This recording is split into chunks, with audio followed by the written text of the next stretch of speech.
Japanese anime shows और cartoon Network India के बारे में एक बहुत ही बढ़िया इन्फॉर्मेशन मिली है। तो बात दोस्त ये है कि थोड़े दिन पहले ना मुझे मेरी इन दोनों वीडियोस के ऊपर भर भर के कमेंट्स आए और उनके अंदर कुछ लोग ये लिख रहे थे कि कार्टून नेटवर्क इंडिया ने कोई एक नया स्टेप उठाया है और उस वाले स्टेप के अंडर वो कई सारे जापानीज एनिमे शोज को हाई क्वालिटी हिंदी डब करके कार्टून नेटवर्क इंडिया की टीवी चैनल के ऊपर लेकर आने वाला है। सबसे पहले चलो यार, आखिरकार कुछ खबर तो आई। पहले तो मुझे भी लगा था कि शायद ये कोई मजाक है, लेकिन फिर मैंने कुछ यूट्यूब की वीडियोस देखी और जब मैंने उन वीडियोस के अंदर की इन्फॉर्मेशन को रीचेक किया तब जाके मुझे ये पता चला कि अंकुर जावेदी नाम के एक इंडियन वॉइस ओवर आर्टिस्ट हैं और इन्होंने कुछ ऐसा काम कर दिया है जिसकी वजह से कार्टून नेटवर्क इंडिया सबसे पहले तो ड्रैगन बॉल सुपर एंड उसके बाद और भी बहुत सारे एनिमे शोज को हाई क्वालिटी हिंदी डब करके टीवी के ऊपर लेकर आने वाला है। तो सिंपल सीधी भाषा में उन्होंने ऐसा क्या काम किया, कार्टून नेटवर्क की तरफ से एनिमे को इंडिया के अंदर लाने को लेकर हमें एज अ व्यूअर इसे कैसे अप्रोच करना चाहिए और लॉन्ग टर्म पर्सपेक्टिव के हिसाब से एनिमे के इंडिया में आने के बाद का फ्यूचर कैसा होगा, इन सारे सवालों के जवाब आज आपको इस वीडियो के अंदर बिल्कुल टू द पॉइंट मिलने वाले हैं। So here we go again. हाँ तो भाई, एनिमे देखते हो, एनिमे कम्युनिटी के अंदर के अपडेट से भी कनेक्ट हो, यूट्यूब के ऊपर एनिमे के क्रिएटर्स को भी देखते हो, आप इस बात को ऑलरेडी जानते हो कि पिछले कई सालों में कितने सारे हैशटैग्स और कितने सारे पिटीशंस इस एक ही सिंगल डिमांड को लेकर उठे हैं कि bring anime back in India. लेकिन अब अनफॉर्चुनेटली इतने सालों में भी कुछ ज्यादा हुआ नहीं था। तो ऐसे में अब असली सवाल यहाँ पे ये उठता है कि मिस्टर अंकुर जावेदी ने ऐसा क्या काम कर दिया कि कार्टून नेटवर्क जैसे इतने बड़े चैनल ने ना सिर्फ एनिमे को लाने का प्लान बना लिया बल्कि हाई क्वालिटी हिंदी डब करके उसको टेलीकास्ट करने का भी प्लान कर लिया। तो बात अब यहाँ पे ये है कि मुझे इस बारे में जो इन्फॉर्मेशन मिली है वो कुछ ऐसे है कि अंकुर जावेदी एक top class voice over artist के साथ साथ एक बहुत ही बड़े एनिमे के फैन भी हैं। और जैसा कि लगभग सारे इंडियन एनिमे फैन सोचते हैं कि यार जब इतना सारा ऑसम कंटेंट है और जब उसको देखने के लिए इतनी सारी ऑडियंस भी रेडी है तो ये चैनल वाले और ये ओटीटी वाले एनिमे को लाते क्यों नहीं। तो इस एक ही सिंगल थॉट को बस अपने दिमाग में रख के इन्होंने ब्रो अपने वॉइस ओवर इंडस्ट्री के टॉप के लोगों में ये बात उठाई कि देखो यार, इंडिया के अंदर ना एनिमे की डिमांड तो बहुत है, तो अब ऐसा क्या किया जा सकता है कि कोई टीवी चैनल वाला इन जापानीज एनिमेस को इंडिया में लॉन्च कर दे। अब क्योंकि लगभग सारे के सारे anime, animated shows, Hollywood movies and even the whole marketing industry voice over artist के साथ एक बहुत ही बड़े लेवल पे काम करते हैं, तो इनके और इनके कलीग्स के ना कुछ ऐसे कॉन्टेक्ट्स थे जहाँ पे एक नॉर्मल एनिमे फैन का पहुंचना काफी ज्यादा मुश्किल है, क्योंकि इनकी बातचीत का लेवल सीधे टीवी चैनल के हेड्स एंड बड़े बड़े इंडस्ट्री के लीडर्स के साथ है। तो बस इन्होंने कई सारे ओटीटी और कई सारे टीवी चैनल्स को अपनी ये बात बताई और इन्होंने उनको ये बोला कि देखो भाई, डिमांड तो यहाँ पे बहुत है, एनिमे को देखने के लिए लोग भी बहुत है और देखने के लिए रेडी भी है। और इन सारे बातों के साथ ही इन्होंने 10 एनिमे शोज की एक लिस्ट बनाई और उन सारे कंपनीज एंड टीवी चैनल्स के बॉसेस को भेज दी। एंड ऑब्वियसली अब एनिमे फैंस की किस्मत इतनी अच्छी तो है नहीं कि सारे लोग खुशी से उछल जाते और हाँ कर देते। ऑफ कोर्स कई सारे टीवी चैनल और ओटीटी वालों ने इनके इस एनिमे वाले प्रपोजल को रिजेक्ट कर दिया, लेकिन उन सभी के बीच हमारा अपना बचपन का दोस्त और एक लास्ट होप कार्टून नेटवर्क और उसके इंडियन हेड ने इस प्रपोजल को एक्सेप्ट कर लिया। और जब उन्होंने अपने सीनियर वर्ल्ड वाइड हेड से बात करी तो फाइनली उन लोगों ने ये डिसाइड किया कि यार देखो, एकदम से 10 के 10 एनिमे तो ला नहीं सकते, क्योंकि स्टार्टिंग फेज के लिए ना एकदम से इतना बड़ा इन्वेस्टमेंट काफी ज्यादा इलॉजिकल हो सकता है। लेकिन इसके बाद फाइनली इन लोगों ने ये डिसाइड किया कि कार्टून नेटवर्क इंडिया के ऊपर ड्रैगन बॉल सुपर को ये जरूर लेकर आएंगे एंड इसके साथ ही ये कई सारे पुराने लेजेंडरी शोज जैसे कि बेन 10 को भी फिर से चालू करने वाले हैं। तो यार इससे पहले मैं इस वीडियो के अंदर आगे बढ़ूं, मेरी खुशी का मैं आपको बता दूं कोई ठिकाना नहीं है और मेरी तरफ से मैं दिल से थैंक यू बोलता हूं मिस्टर अंकुर जावेदी सर को। देखो यार, मैं जानता हूं कि आप भी इस बात को जानते हो कि आपके इस एफर्ट से एनिमे कम्युनिटी को कितना सपोर्ट मिलेगा, but on the other hand इसके साथ ही मेरा ये भी मानना है कि सिर्फ एनिमे कम्युनिटी ही नहीं, जाने अनजाने में आपने इस ब्रिंग एनिमे वाले मूवमेंट से पूरी की पूरी इंडियन एनिमेशन इंडस्ट्री के फ्यूचर के अंदर एक बहुत ही बड़ा सपोर्ट का पिलर ठोक दिया है।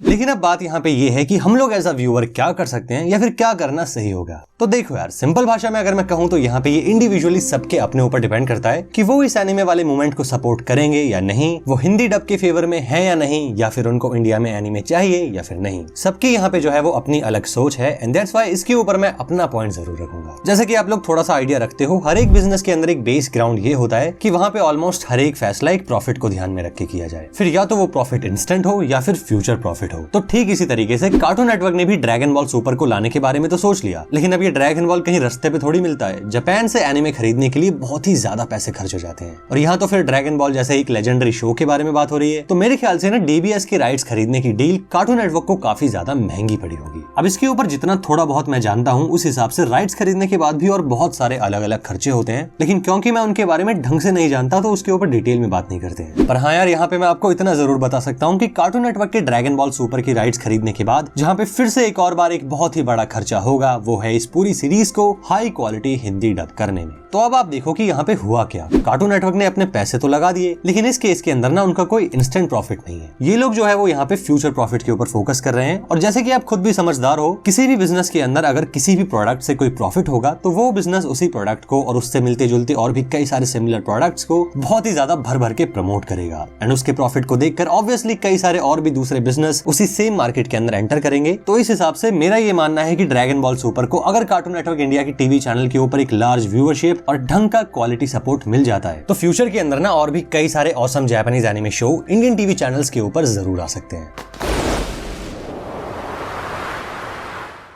लेकिन अब यहाँ पे मैं एक ऐसी बात करूंगा जो कि शायद कुछ लोगों को अच्छी ना लगे, बट देखो यार इस बात को ना उठाना बहुत ही जरूरी है। और बात असल में ये है कि देखो यार सपोर्ट तो हमको करना पड़ेगा, क्योंकि सपोर्ट एंड व्यूअरशिप अगर नहीं दिखेंगे तो फिर कोई भी टीवी चैनल क्यों ही कोई एफर्ट डालेगा। लेकिन अब यहाँ पे ना सपोर्ट का मतलब ये नहीं है कि आपको बिल्कुल एक अंधा सपोर्ट करना है। दो तरीके के पॉइंट है, एक है इमोशनल और एक है लॉजिकल। इमोशनल सपोर्ट तो वो होगा कि मान लो कल को ड्रैगन बॉल सुपर आ गया लेकिन उसके डब की क्वालिटी सही नहीं है, या फिर थोड़ी सी बच्चों वाली है, या फिर उसको टेलीकास्ट करने की टाइमिंग वही फिर से टिपिकल रात के 10 या फिर 11 बजे की है, तो मेरे ख्याल से ना ऐसे में उसको उसी सेम इंटेंसिटी के साथ सपोर्ट करना एक टॉक्सिक सपोर्ट में बदल सकता है। क्योंकि मानो या ना मानो, लेकिन अगर आप एक लो क्वालिटी प्रोडक्ट से सेटिस्फाई हो जाओगे तो फिर इंप्रूवमेंट या फिर बढ़िया क्वालिटी कभी होगी ही नहीं। अब शायद यहाँ पे ना कुछ लोग ये बोल सकते हैं कि भाई शुरू में आने देना यार, कैसे भी आ रहा है, एनीमे तो आए। वेल देखो मैं समझ सकता हूँ दोस्त, रेगिस्तान में घूमते प्यासे को पानी मिलने वाली बात हो रही है। लेकिन एक बार को ना आप जरा यहाँ पे इस चीज को भी समझो कि अगर आप अभी भी एक लो क्वालिटी के ऊपर एडजस्ट कर लोगे तो फिर कोई भी एंटिटी कभी भी कोई चेंज या फिर इंप्रूवमेंट लाएगी ही नहीं। तो कुल मिला के मेरा कहने का मतलब ये है कि इमोशनल मत हो जाना। जब dragon ball finally cartoon network के ऊपर आ जाए तो सपोर्ट तो हम सबको करना है और भर भर के करना है, लेकिन उसके साथ में ही ना एक लॉजिकल तरीके से। अगर उसके डब की क्वालिटी या फिर टेलीकास्ट टाइमिंग सही ना हो तो आप अपने उस सपोर्ट को तो मत रोकना, लेकिन आप उसके साथ में ही ना अपने सोशल मीडिया हैंडल्स के ऊपर एक ये कैंपेन चलाना या फिर कार्टून नेटवर्क के हेड्स को टैग करके ये बात लिखना कि देखो यार कार्टून नेटवर्क वालों, आप लोग एनीमे लेके आए, हमारे लिए ये बहुत बड़ी बात है और हम लोग इसको देख भी रहे हैं, लेकिन अगर आप बस एक छोटी सी इस डब की क्वालिटी को या फिर इस टेलीकास्ट की टाइमिंग को थोड़ा सुधार दोगे ना तो इस वक्त हमारा ये जो सपोर्ट मान लो 70 या फिर 75% पे है, वो इन सारे रिकॉर्ड्स को ब्रेक करके ना ओवर 9000 चला जाएगा। और जिसकी वजह से कार्टून नेटवर्क के ऊपर ड्रैगन बॉल को लेकर और भी ज्यादा अवेयरनेस बढ़ेगी एंड और भी कई सारे व्यूअर एंड कई सारे बच्चे इसको नए तरीके से फिर से देख पाएंगे। एंड दैट्स हाउ मेरे ख्याल से इसी तरीके का सपोर्ट करना एक लॉजिकल सपोर्ट होगा।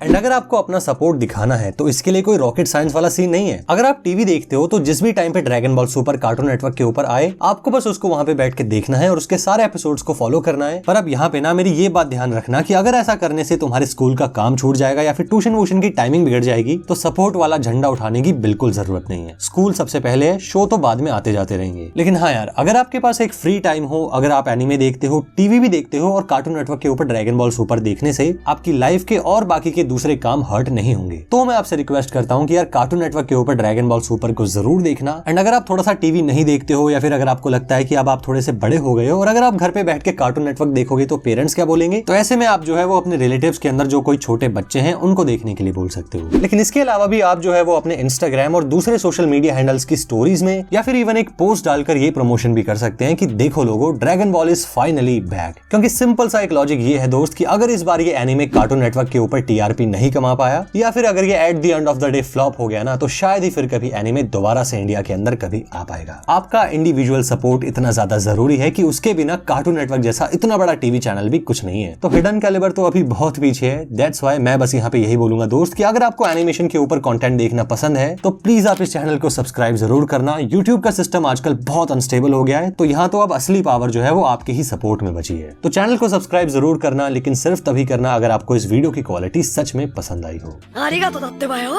और अब इसके साथ ही ना जाने से पहले उस फ्यूचर के बारे में जरा बात करते हैं जो कार्टून नेटवर्क के एनीमे लाने के बाद आ सकता है। एक बार को ये मान लो कि ड्रैगन बॉल सुपर आ गया, आपने उसको बहुत तगड़ा सपोर्ट भी दिखा दिया और उसके सक्सेसफुल हो जाने के बाद Cartoon Network India Attack on Titan, One Piece, Naruto and Death Note जैसे शो चलाने लगा, तो इसके बाद जरा सोचो कि होगा क्या। चलिए मैं आपको इसका एक अंदाजा दिलवाता हूँ। अब ये बात तो हम सब लोग जानते हैं कि कार्टून नेटवर्क एक किड चैनल है और मेरा पर्सनली ये मानना है, you'll become what you see. Example के लिए मान लो कि आज की जो करंट किड ऑडियंस है, अगर वो अपनी अपने बचपन से ही एनिमे जैसे motivation boosting and complex story वाले शोज को देखेंगे और उनको देखते हुए ही बड़े भी होंगे। तो मैं ये बिल्कुल नहीं कह रहा हूँ कि वो सब लोग एकदम से बिल्कुल आइंस्टाइन लेवल के बन जाएंगे, लेकिन हाँ यार, इस बात के अंदर भी ना एक पॉइंट है कि कलेक्टिवली एक स्मार्ट कंटेंट को कंज्यूम करने से कहीं ना कहीं उनके बिहेवियर्स और चॉइसेस के अंदर इंपैक्ट तो जरूर होगा। और क्योंकि जब ये नई वाली जनरेशन स्मार्ट और हाई क्वालिटी कंटेंट को देखकर बड़ी होगी, तो ऐसे में बड़े होने के बाद भी इनके कंटेंट डिमांड की क्वालिटी हाई होगी। एंड ऑब्वियसली जिसकी वजह से जो प्रॉब्लम आज हम लोग देखते हैं ना कि ज्यादातर यंग लोगों को एनिमेटेड कंटेंट पसंद नहीं है, क्योंकि उनके बचपन में उन्होंने हाई क्वालिटी एनिमेशन तो देखा था, लेकिन उनको उस टाइम पे ये बताने वाला कोई नहीं था कि ब्रो ये सिर्फ कोई बच्चों वाली चीज नहीं है। तो आज की जनरेशन के किड्स जब बड़े होंगे तो मेरे ख्याल से उनके दिमाग में ये कॉन्सेप्ट नहीं होगा कि सारे एनिमेशन बच्चों के लिए होते हैं, क्योंकि at the end of the day उनको ये चीज बताने के लिए हम सब लोग होंगे और उनके देखने के लिए हाई क्वालिटी एनिमे होगा, जिसकी वजह से मे बी फ्यूचर जनरेशन की जो यंग ऑडियंस होगी, एनिमेशन में भी उनका इंटरेस्ट काफी ज्यादा बढ़ता चला जाएगा। And because audience means market, तो मार्केट में डिमांड देखकर कई सारे इंडियन एनिमेशन क्रिएटर्स भी उठ खड़े होंगे और हमारी अपनी इंडियन एनिमेशन इंडस्ट्री भी थ्राइव कर पाएगी। बट देखो यार, ये तो बस एक प्रेडिक्शन है, मैं ये बिल्कुल नहीं कह रहा हूँ कि ऐसा होगा या फिर ऐसा नहीं होगा, लेकिन जो बात सच में रियलिटी में कन्वर्ट हो सकती है वो है आपके सपोर्ट से इंडिया के अंदर एनिमे की एक ग्रैंड एंट्री। तो अंत में बस यही बोलूंगा कि कार्टून नेटवर्क इंडिया के ड्रैगन बॉल सुपर और एनिमे वाले इस मूवमेंट को सपोर्ट जरूर करना। और अब इसके साथ ही अगर आपको लगता है कि मैंने इस वीडियो के अंदर कोई चीज मिस कर दी है या फिर अगर आपको इस वीडियो के इन्फॉर्मेशन में कोई नया पार्ट ऐड ऑन करना है, तो प्लीज आप अपना ओपिनियन कमेंट जरूर करना। और इस वाली वीडियो के अंदर मैंने एक बहुत ही बढ़िया American animated show Gravity Falls के बारे में कुछ बहुत ही इंटरेस्टिंग बातें की हैं। तो अगर आप चाहो तो आप यहाँ पे क्लिक करके इस वीडियो को भी देख सकते हैं। बाकी इसके साथ ही thank you so much for watching this video. जल्दी मिलते हैं नेक्स्ट वीडियो के अंदर।